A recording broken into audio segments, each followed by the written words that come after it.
আমাদের সনাতন ধর্মকে এগিয়ে নিয়ে গেছেন। এই কাজটা আপনাদের প্রত্যেককে করতে হবে এবং গীতাটাকে পড়তে হবে। গীতার একটা লাইন আছে, ধর্ম রক্ষতি রক্ষিত। কিছু পাওয়ার আনন্দ আছে, অনেক কিছু না পাওয়ার অভিমান আছে, কিন্তু নিজের ধর্মের সঙ্গে কখনো সমঝোতা করবেন না।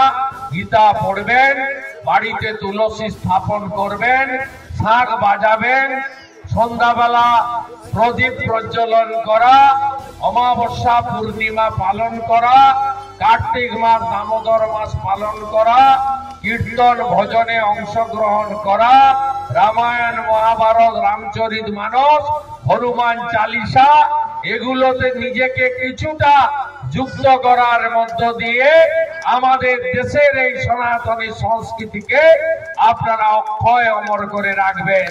আজকের পবিত্র দিনে এটাই আপনাদের কাছে প্রার্থনা করব। সাথে সাথে পশ্চিম বাংলায় আমি এটা রাজনীতির কথা বলছি না, যারা হিন্দুদের বিরোধিতা করে, যারা হিন্দুদের আমরা ধ্বজ নিয়ে ঘুরলে বলে সাম্প্রদায়িক, এই শক্তি থেকে আপনারা দূরে থাকবেন। আপনাদের পরিতাপের সঙ্গে বিরোধী দল নেতা বলছে পৌষ সংক্রান্তির ছুটি নাই। পৌষ সংক্রান্তির রাজ্যে ছুটি হয় না। এই রাজ্যে সরস্বতী পুজোর একদিন ছুটি পাওয়া যায়, পরের দিন ছুটি হয় না। এই রাজ্যে রামনবমীর ছুটি হয় না, আর শবে বরাত রবিবার হলেও তার পরের দিন ছুটি দেয় এই তোষণবাজ রাজ্যের সরকার।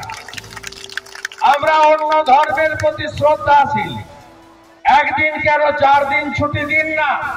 তো আমরা হিন্দুরা মকরের দিন ছুটি পাবো না, রামনবমীর দিন ছুটি পাবো না, সরস্বতী পুজোর পরের দিনই বাচ্চাদের বই খাতা নিয়ে স্কুলে যেতে হবে। আর আপনি অন্য জায়গায় অন্য কাজ করবেন, এ জিনিস বেশি দিন চলবে না। এই রাজ্য রাম রাজ্য হবে। রাম রাজ্য মানে মাথায় ছাদ, পেটে ভাত, হাতে কাজ, এটাই হলো রাম রাজ্য।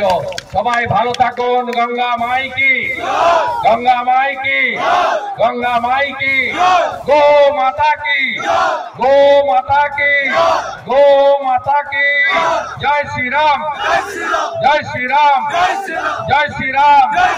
জোরসে বলো, আরো জোরে, সবাই মিলে বঙ্গোপসাগরের মাকে প্রণাম জানিয়ে, এই সাগর মাকে প্রণাম জানিয়ে আমরা বঙ্গোপসাগরের তীরে আজকের এই মকরের পবিত্র দিনে এখানে প্রসিদ্ধ মন্দিরে উপবিষ্ট হয়েছি।